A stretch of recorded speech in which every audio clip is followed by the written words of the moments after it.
What is up, guys? Welcome to the Misfit podcast, episode 5, aka the first ever birthday podcast. As it is St. Patrick's Day and my bro's birthday, so we are rocking the green. I got a green hat.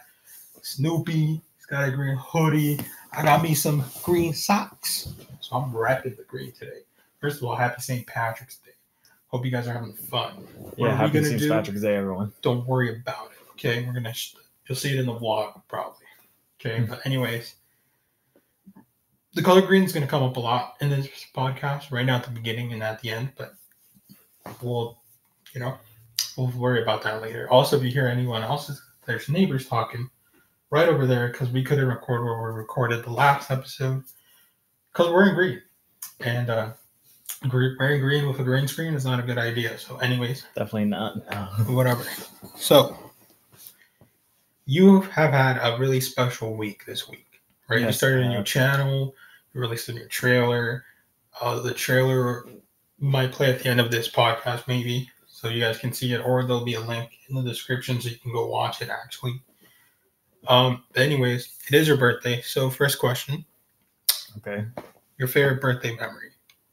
Favorite birthday memory? Not inherently anything that jumps out to me, but going to Chick-fil-A as a kid, having my birthday there, running around causing mayhem. Those were definitely better birthdays than these days.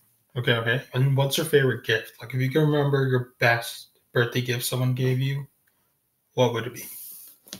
Yeah, man, that's hard to say. Probably I remember getting this really cool Spider-Man action figure that when I was a kid, but man, I lost it. But it was really cool. Okay. So because it is your birthday and it's kind of about you, you did start a new channel. It's called Tennis Man Productions.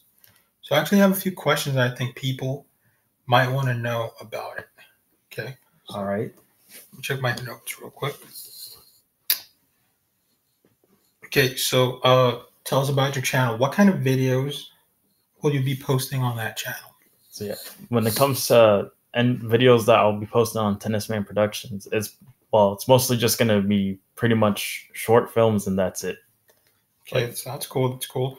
Okay, so if you're gonna be recording short films, obviously you're already working on one. We haven't shot it yet, but we will soon. So you can predict from now until the end of the year, how many projects do you think you would release, or would you want to release? I definitely would be nice to get at least close to, I don't know, maybe I feel like 8 would be a nice number because they are going to be short films, and some would be might be really short compared to others. So getting to 8 or close to 8 would be nice. That's cool. Like just filming with friends and stuff? Yeah, it's just going to be filming with friends. Yeah, I'm just going to be working with what I got. People know. As me being the creator of Misfit, the founder, I did sign an exclusive contract with Tennis Man Productions, basically meaning that our brother has permission. First he has to ask the other Team Misfit members, but there could be a chance that most Team Misfit members might show up sooner or later in one of his projects. So yeah. So a lot of good things to look forward to when it comes to that. Do you have a goal of your channel? Like, are you doing it for fun, or do you have a certain goal? Like, is it just to build up your portfolio? Do you have a certain goal? Like, I want to see if I can hit this many subs, or I want to just see if people like the stuff that I'm making. Yeah, that's a good question. For the most part, I am just going to do it for fun, at least for now, but I would like to see how far I could get in terms of viewership and subscribers. But it is, at least for now, it's more for fun instead of for an actual thing. So, films will be showing up every now and then because I'm busy with other things. But it is mostly for fun at this point. Okay. The name, though. The name Tennis Man Productions, because we do watch sports. Okay? Yes. But none of us play tennis. None of us watch tennis. Nope. So what's up with the name? All right. So the name for Tennis Man Productions is a pretty interesting story.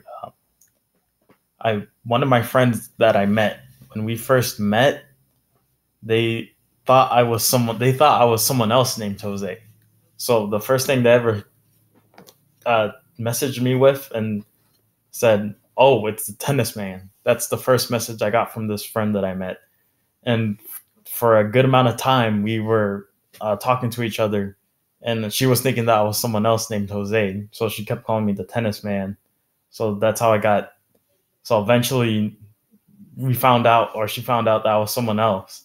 But we still stayed friends. But I was like, okay, I need a name for this production that I'm gonna do. So it just came to my head naturally. I was like, okay, Tennis Man Productions. That'll be kind of funny. So yeah, that's how I got the name Tennis Man Productions. Okay, now without spoiling anything, because we haven't filmed it yet. Okay. Yes, his new film is gonna be starring me, John, and you. Yes. Be the three of us. Okay. We already filmed the teaser trailer. Okay. And by the way, the teaser trailer looks like this is gonna be the most jokes thing ever. It's gonna be a lot of fun to film it, but it's also gonna be really. It's gonna be different. So without spoiling, okay. Could you give them a little summary? Because I know what it's about. I have the script. John has the script. Even if they watch the teaser's only 50 seconds. Okay, so without spoiling it though, can you give like a summary of like kind of the gist of it? Yeah, okay. So it's pretty obvious to tell that the Back to the Nixon film is a Back to the Future parody. And it is a remake of a technically existing film that I've made before for my video production class during my senior year of high school. And essentially what we're going to be dealing with is two Back to the Future parody characters going back in time and encountering Nixon and also changing something in the timeline, coming back and having to realize that they're going to have to fix their mistake and go meet up with Nixon again. I think that's the best description that I can put of it right now without spoiling anything too major that will happen in the short film. Okay. That's going to be cool. Because we haven't filmed it yet. But it shouldn't take that long to film. Because it is a short probably film. won't take too long. But, so I'm going to ask you this. Okay. And if you give me permission, I'll do it. Okay. Before you decide to release it, can we plan it out for a weekend? And can we throw a movie premiere? Because how long is the short film going to be? Like, I would imagine it might be at most 5 minutes, maybe even a little less. Because the script, yeah, it might be a little bit past 5 minutes. Yeah, probably like 10. Because I have a feeling that when we record this, we're probably going to improvise a lot. I know, but so it could end up going more. Can you imagine how funny it's going to be? Let's do like a movie premiere for something that's like 10 minutes long, maybe. Yeah, that would be pretty funny. With popcorn, with Chick-fil-A nuggets, Chick-fil-A catering. It'll be jokes. That would be really funny. Yeah. All right. So now let's get into some conspiracy theories that I have to share with you. On the real juicy stuff. Yeah. Conspiracy theories. Okay. I have a couple. Okay. Because I did some research for this one because I wanted to switch it up from the other one that we made. Okay. All right, so I have four. I want to talk about. So you know the Bermuda Triangle, right? Yeah. People have heard of it a few times. That's where ships and planes disappear. Okay. Now, I didn't know about this, but while I was doing research, there's actually another triangle in the United States. Oh, really? Northern United States. Okay. Yeah, where is it? In Lake Michigan, USA. And why is that like a Bermuda Triangle? It's called the Michigan Triangle. Okay. So what's different from the Bermuda Triangle? The Bermuda Triangle, ships and planes disappear. Okay. Yeah. Okay. In the Michigan Triangle, anyone on the ship disappears. The ship doesn't disappear. Wow. The people disappear, not the ship. Now here's why. So there's an old story, okay?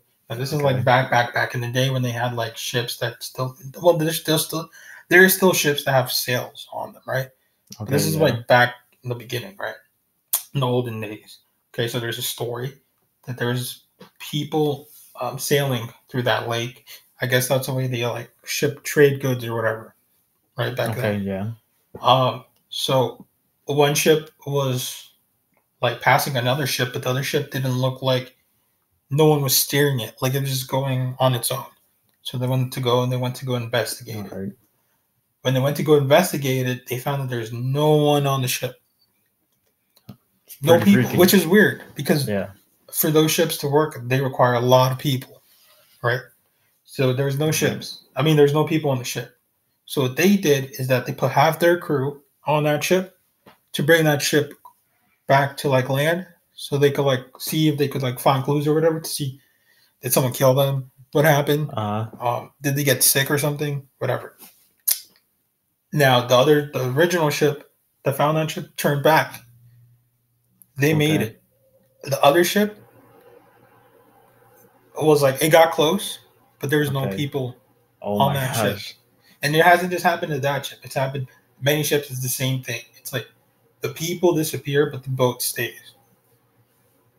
And it stays like in perfect condition. Like they weren't attacked by like the Loch Ness monster or anything, or no other person like attacked them because there was no blood, there was no nothing. It's just the people disappeared.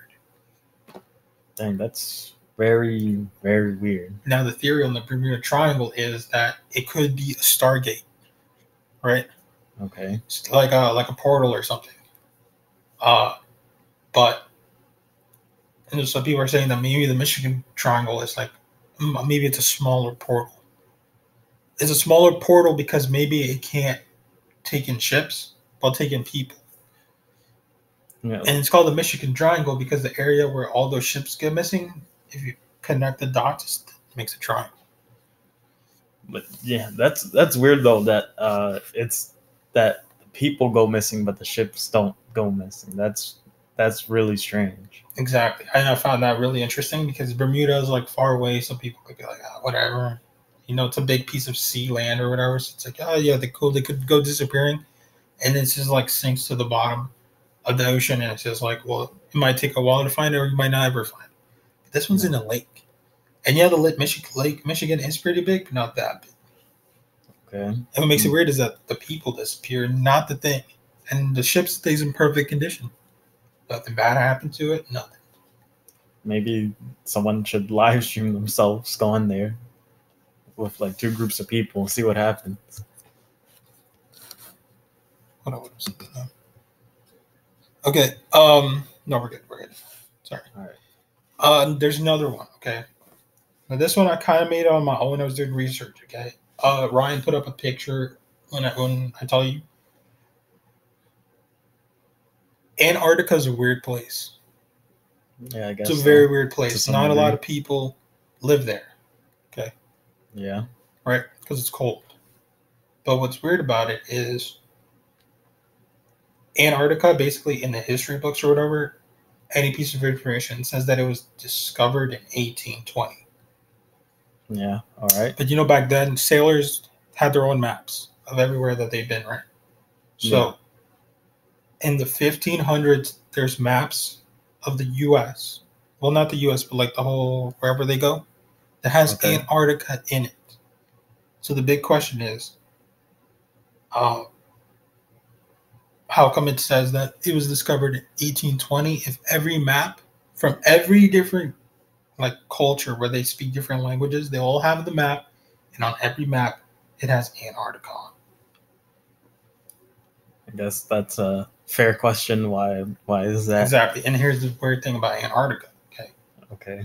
They found a pyramid on there because as technology gets better, you can find more stuff about sending people there because it's freaking cold, right? Mm-hmm. So they have a satellite and it went up and it took pictures and they found like almost a point of a weird shape. So they zoomed in it and they were like, "Oh, what is it?" It looks like the top of a pyramid, but not a pyramid that's made from natural causes. A pyramid that looks like it's made from humans. Okay. And that could be older than the pyramids of Egypt. It's crazy. Okay. Now here's the thing. Remember, there was the thing known as Pangea, where everything collided. So is it impossible to say that maybe a piece of Pangea that we don't really know about split away from everything, and that's how Antarctica grew. So maybe and then maybe because it went somewhere cold, like over time, the snow and the ice made it bigger because the ice expands when it gets colder, right? Yeah. So maybe there's stuff of a lost civilization in Antarctica that took place before Antarctica was Antarctica. Guess it's time to send some more people over there. And here's the thing though. You can't just go to Antarctica, okay? Even if you're going there for exploring reasons or even touristy reasons. One, you need a permit from your national government. Second, the Antarctica Treaty was signed. You know what the Antarctic Treaty is? I can't say I heard of that. It's a treaty between 12 different countries saying that no country can claim it, but they can use it to a certain extent. Okay. Yeah. So it doesn't belong to anyone. And you can go there for research purposes, but you can only do a specific amount of stuff because it's basically a place where no man-made stuff should belong there. It's just like it should stay natural, how it is. Yeah, that makes sense. Okay, because before that treaty was signed, the U.S. President Truman, he sent some military to go over there to try to expand the territory of the U.S. But problems happen because it's cold as freak over there, bro. Oh yeah, so you die. Like when you go over there to Antarctica, there's so much stuff you have to do, so many paperwork, so much equipment you have to wear because do you know that if you sweat in Antarctica, you die. Wow. If you sweat crazy. Over there, you will die. That's why they make you wear certain stuff. That's why not a lot of people can go there. It's only very specific people. And you have to be very careful because if you sweat there, you will die. And you're probably asking why, okay? It's so cold over there, sweat becomes moisture. And it'll freeze over. Which means it'll freeze, like, you know what I mean? And it'll get hypothermia. And you'll die. And probably some other science stuff that I just kind of skimmed through it, but I find it interesting. Also, another thing about Antarctica is this. There's an old journal from this old guy in the government. I forgot what his name was. Okay. But he said that they were there for an experiment, but he was a doctor. Okay, so he just went there just to make sure everything was good. No one got sick or anything. Blah, blah, blah, blah. All that stuff. All right, yeah. Well, when he went there, people got hurt. Slash marks. Okay. Now here's weird. They're supposed to be doing training exercises. Pretty sure in training exercises, you're not trying to kill no one. No, I don't think so. I'd imagine not. Right. So, boom, slash marks. Now he was there healing them and everything because that was his job. And they just told him, "Oh, it was an accident. Like, oh, he fell, he cut himself. We brought him in really quick because it's Antarctica. Yeah, you'll die." Right. But he got curious, so he started, like investigating, and he got caught 2 times. And the colonel, told him, like, if you don't stop, like, that's it, right? Okay, yeah. He was snooping around and he got caught twice. And the colonel was like, if you don't stop, we'll send you back. You won't be here anymore. We'll send you home ASAP, right? And he did it again, 3rd time. Okay. And for some reason, this person got hurt out in, like, the middle of Antarctica somewhere. Now, Antarctica, for some reason, has a no-fly zone somewhere. Now, if people don't know what a no-fly zone is, it's an area where you can't fly a plane over through. Yeah. Because the government doesn't give you permission of that country or whatever.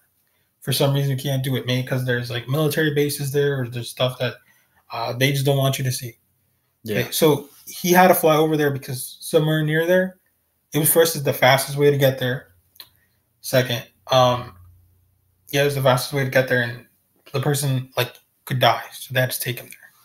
Okay. So he went there, and, like, he could see down below because to get there fast, they can't go, like, high and then go. They just have to go. So you could see down there. Okay. Yeah. They were doing military exercises, but they're actually shooting live rounds, and he couldn't see what they were shooting at because the action stuff. But he said they were shooting at something. Right. Now, he said it wasn't targets because targets don't use live rounds. They use rubber bullets. So it couldn't be animals, too. that messes up the treaty. But this, even though this happened before the treaty, maybe it was, but it doesn't make sense. Okay. Right. So he thinks that if you put 2 and 2 together, slash mark something out there, they're working on some sort of operation they don't want people to know about, and maybe it escaped or something.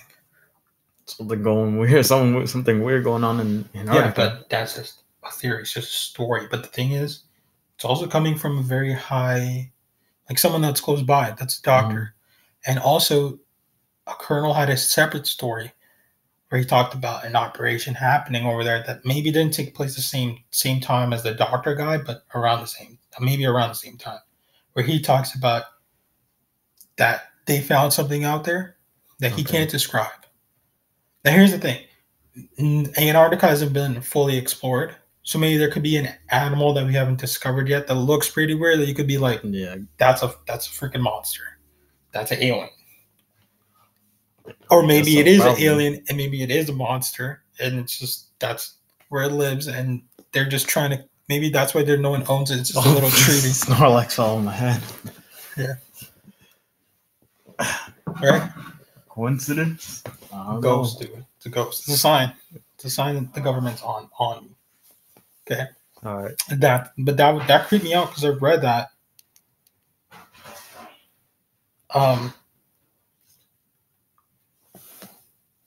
I read that last night, bro. Couldn't sleep. Creeped me out, dude. Yeah, that's weird. Oh man. So you have some good stuff on you. Yeah. I went in last night for this. Hold on, let me get to my notes because I gotta make sure I get some of this right. There's another theory I found interesting. When I look into theories, by the way, it needs to pique my interest because I try to go in there with the mindset of it might be true, but also not. I'm not trying to fully go into it. Try and stay in the middle as possible. But there's a theory called the reset theory, and it makes a lot of sense if you think about it. Okay, the reset theory is this: the Earth. Now that we have so much technology, we find out that the Earth has been hit by several meteors throughout its history. Okay, yeah. So people are saying that there was this thing it's going around called the reset theory. Okay, the reset theory goes like this: every time there's a world extinction event, it pushes back the human race maybe like 2 centuries back. So, yeah. All right.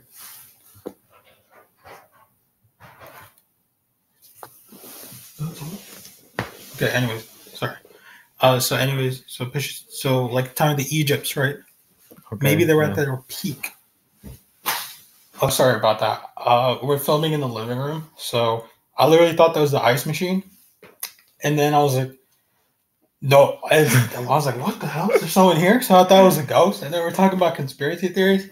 I started freaking myself out, so I had to pause. Too, but I don't and then homeboy over here is falling and stuff, so I'm like, oh, what's happening? What's happening? Yeah, that was weird too. Yeah, but no, it's just they were bringing stuff in, so we had to help them real quick. Yeah. Okay, but going back into the reset theory, right? Okay. So because there's been multiple world-ending events, it's basically called extinction events. Yeah.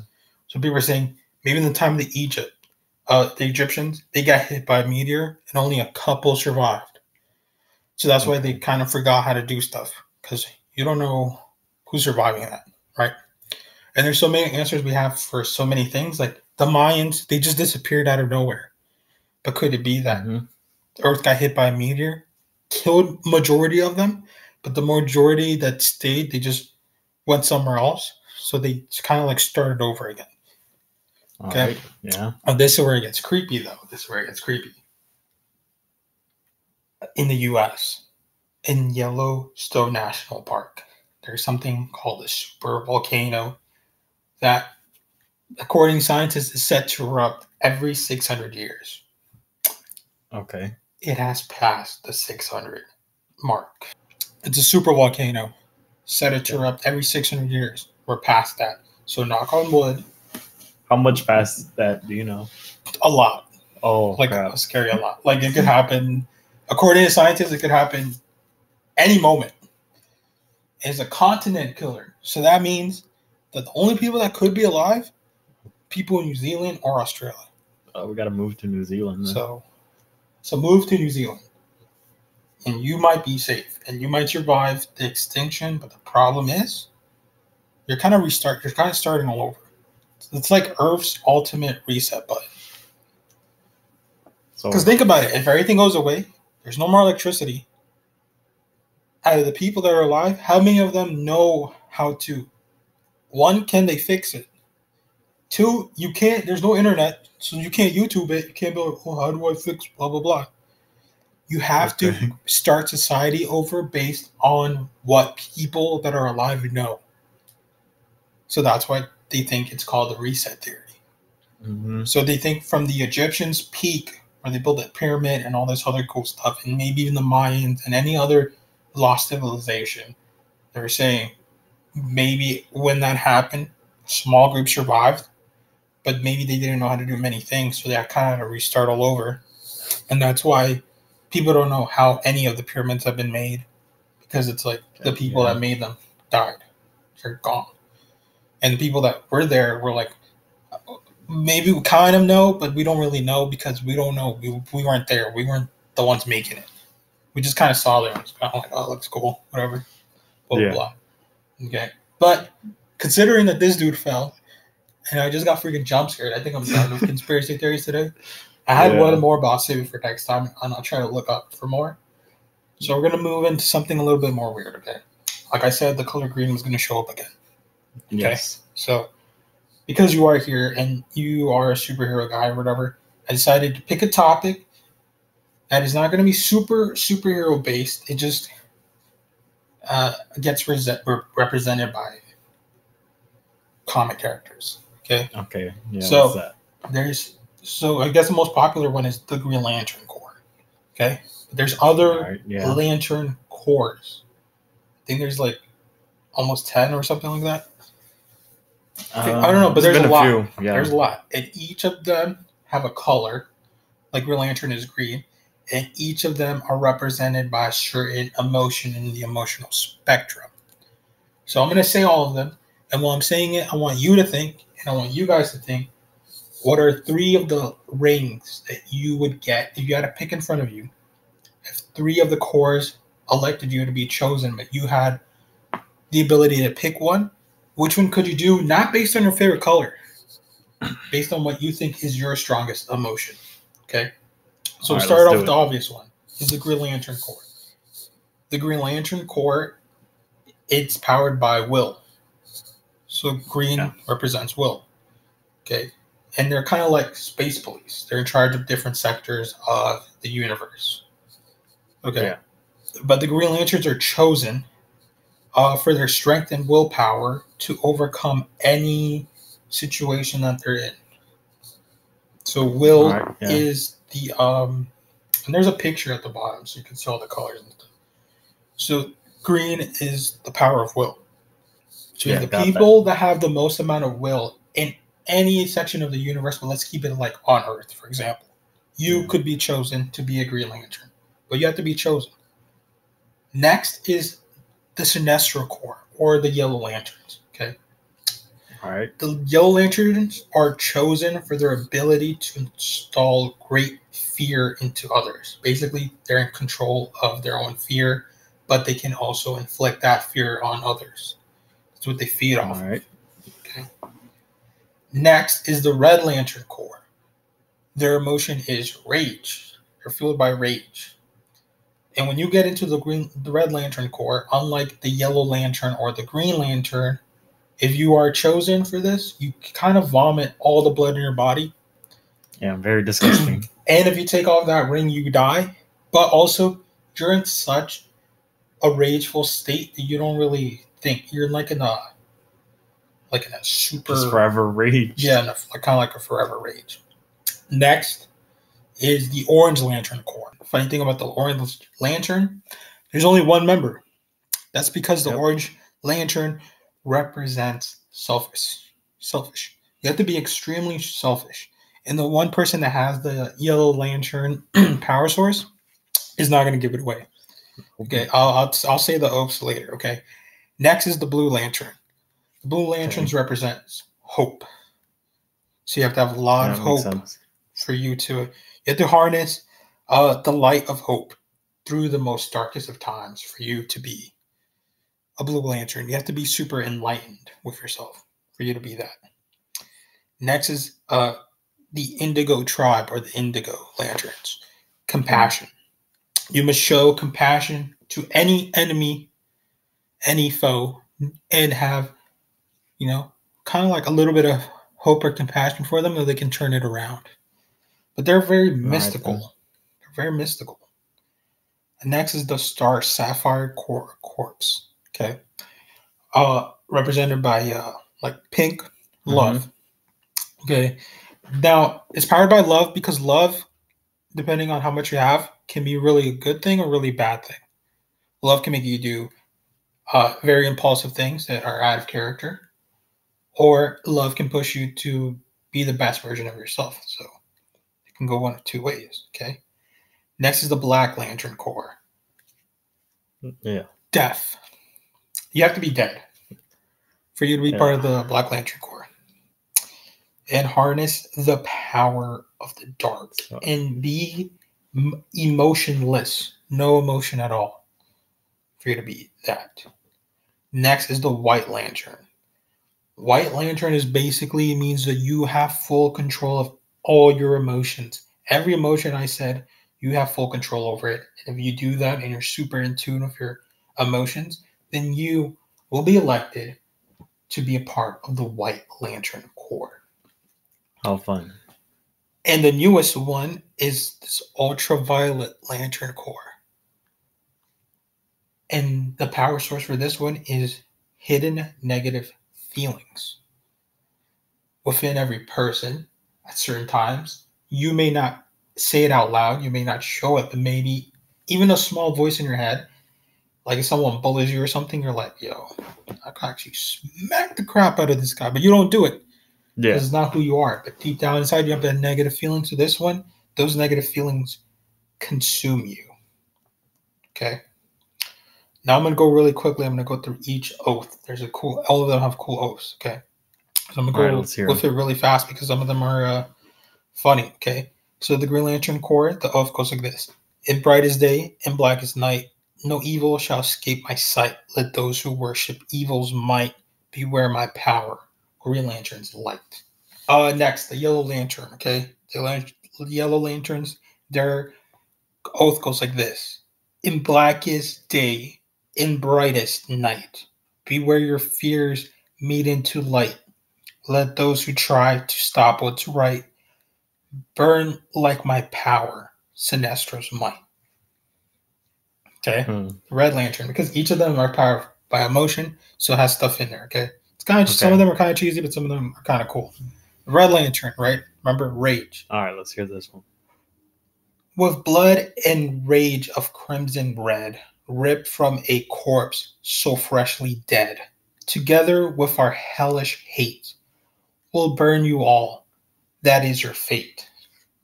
That one sounds cool, bro. Sounds a little bit like okay, now this is the funny one. Remember, Orange Lantern? There's only one because you have to be super selfish to be a part of that. So the Orange Lantern goes like this, and I'm actually going to put a picture on it to show that it's real, okay? It goes like this. Okay. What's mine is mine, and mine and mine, and mine and mine, and mine, not yours. I wonder how often that guy says it. I don't know, okay? Now the Blue Lantern. I kind of like this one, okay, when I read it. Okay. In fearful day, in raging night, with strong hearts full, our souls ignite. When all seems lost in a war of light, look to the stars, for hope burns bright. That one's cool. I like that one. Not bad. Okay, now this is compassion, okay? Okay. So it's actually written in a language that I cannot understand because of the language that they speak, right. But I will put the picture up on there and see if anyone can decipher that. Good luck reading that, okay? Now, here's the Star Sapphire oath. Okay, love. Okay. For hearts long lust and full of fright, for those alone in blackest night, accept our ring and join our fight. Love conquers all. with violet light. So it's actually not pink, it's actually violet. Okay. Hmm. Now the Black Lantern Corps. Death. Okay. The blackest night falls from the skies. The darkness grows as all light dies. We crave our hearts in your demise. By my black hand, the dead shall rise. Oh, that one's a downer. Yeah, okay, no, White Lantern, okay? In brightest day, in brightest night, let my ring shine the brightest light. When evil comes, I will join the fight. The power of the White Lanterns is the strongest might. Decent. Okay, Violet Lanterns, okay? Remember, black was death, white was life, Black Lanterns is negative feelings. It's the newest one, okay? All right. Let's see what they got. By shield of day, by shield of night, we feed and grow beyond all sight. Your darkest self shall be our night. Wield the sword of unseen light. That, Okay, so now that we all know what each means, we know the oaths now, okay? Okay. Not based on your favorite color, not based on the favorite oath, not based on how cool the characters may look like or how popular you know, based on the emotion that each represent. What top 3 are you picking? I have my top 3, and what top 3 are you guys picking? And by that, I mean, I know none of them you can be chosen for, right? Only a couple of them. But let's say in this scenario, you can be chosen for the top 3 that reflect you. So your top 3 strongest emotions. Now I'll say mine. I'll start my list from 3 all the way to 1. Okay. 3 being like the less likely, unless that's like the only one that comes to me, then I'll do it. So my 3, starting with number 1, will be Green Lantern, Blue Lantern, or Red Lantern. Okay. Okay. I'll say why and I'll open up a little bit. Red Lantern because when I go, like when I train, when I run, or when I hit the heavy bag outside or whatever, when I'm working out basically, when I start getting tired, I'll tap into that little rage from like stuff that's happened to me. I'll tap into it to give me a little bit of energy boost. And I also aim rage. So I don't snap at people. It's like I harness it and I use it to do stuff, to give me more energy to do stuff. Good stuff. Positive stuff. It's called aiming your rage. Okay. Next, I would say the Blue Lantern. Because even though I've been through some stuff, the only reason why I kept going is in hopes that things will get better eventually. Maybe not now, but maybe down the road. Okay. Like maybe me right now had to go through that stuff. So future me could be a really good version of me. Okay. And number 1, I would pick willpower. Because I feel like I have tremendous amount of willpower to overcome any stuff, and I do not give up easy. So I feel like if I did join the ranks of the Green Lantern, I'm the strongest ever. So suck on that. So what 3 rings are you picking? All right, so the 3 rings. I guess dude's about to fall down again. Let's put him right there. I guess we'll go from like most likely to least likely. So first one would be blue because I mean Superman's my favorite character for a reason. So yes, of course, blue would be the main one. And then green because oh my gosh, man, college has been torment, but I've been powering through, so we'll go with green for next one. And then this one, all right, this one, good chance I could end up joining it only if I like fall down a ditch or something. The Black Lantern ring. If I fall down like a ditch or something, then I'll pull up to that place. Serial killer. Except then, so you're gonna come then back I'll just be like a zombie. Because then I'll just be like, oh, I can't do nothing. I'm just emotionless. Oh, you're trying to beat death. I see you. Okay. All right. Well, guys, look. Did you just see what I did? By the way. What? I turned comic book stuff. I connected it to real stuff. Now people are gonna discover new characters, and they're gonna pick out of all those Lantern Corps which one they would join based on their emotional thing, bro. Dude, we just went from birthdays, bro, to conspiracy theories, to me thinking that the freaking house was haunted because homeboy here keeps freaking falling down and stuff. And then, And then I ended it on superhero talk with real life meanings. Bro, I'm freaking good at this stuff, bro. Yeah, a lot of stuff went down. All right, this episode. So, yeah, no, it's great. Anyways, happy birthday, bro. Yeah. Interesting birthday. Go check out his channel. Check out the trailer. The link will be down in the description. Yes. I hope you guys like this podcast. Like, subscribe for more. I don't know what the next episode is going to be. It's kind of me with people that I know. So I don't know what we'll talk about. I don't know what we're going to do. I don't know what's next. But this one's fun. Hopefully it was better than the last time we did. I think I would say so. And yeah, if you like that, like, subscribe, and I'll see you guys later. Enjoy. Bye, everyone. St. Patrick's Day.